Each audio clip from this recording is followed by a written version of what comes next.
एक छोटे से भूले बिसरे गांव में एक पुरानी हवेली थी जो कई सालों से छोड़ी गई। गांव वाले कह रहे थे कि हवेली पर एक भूतिया श्राप है, लेकिन किसी को पूरा सच नहीं पता। एक अंधेरी रात को कुछ दोस्तों का एक समूह अद्भुत चीजों को जानने का शौक रखता था। हवेली में रात बिताने का फैसला किया। जैसे ही वे हवेली के अंदर गए, उन्होंने देखा कि हर जगह धूल और खराब हालत थी। पुराने फर्नीचर धुंधले कपड़ों से ढके हुए थे और बाहर से सिर्फ तेज हवाओं की आवाज आ रही थी।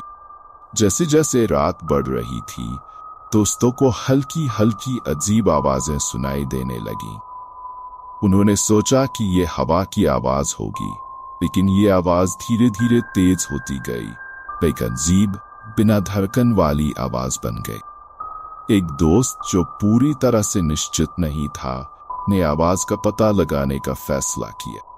उसने आवाजों का पीछा करते हुए बेसमेंट की तरफ कदम बढ़ाया, जहां एक पुराना लोहे का दरवाजा खुला हुआ था। उसने दरवाजा धकेला और अंधेरे में उतर गया। आवाजें और तेज होती गई। अब उनमें एक दर्द भरी छवि भी थी। बेसमेंट में पुराने सड़े हुए फर्नीचर और अजीब पुराने निशान दीवारों पर बने हुए थे। कमरे के बीच में एक पुराना शाही आईना था जो धूल से ढका हुआ।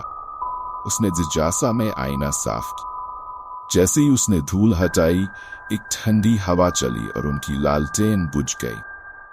पूरे अंधेरे में आवाजें एक जहरीला धमाल बन गई थी।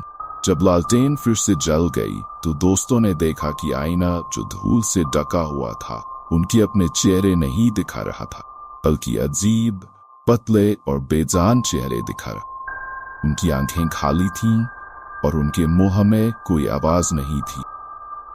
दोस्तों ने घबराहट में हवेली से बाहर निकलने का रास्ता ढूंढना शुरू किया, लेकिन हवेली जैसे हर जगह मुड़ रही थी।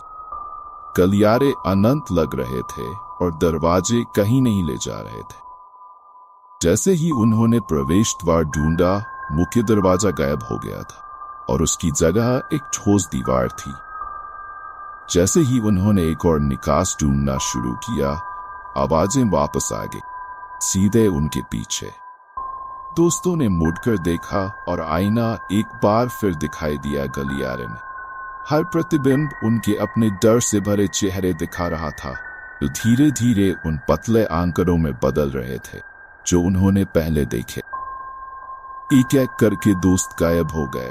उनकी चीखें हवेली में खो गईं। आखिरी बचा हुआ दोस्त, एक टॉर्च पकड़े हुए, ने आईने को फिर से देखा, लेकिन इस बार आईने की सतह पानी की तरह लहराती हुई थी। उसमें से एक भूतिया हाथ निकल रहा था, की तरफ बढ़ रहा था। आखिर में हवेली को बिना किसी के पाए हुए पाया गया और सिर्फ आईना वैसा का वैसा बेसमेंट में खड़ा था, एक गहरी खामोशी को दर्शा रहा।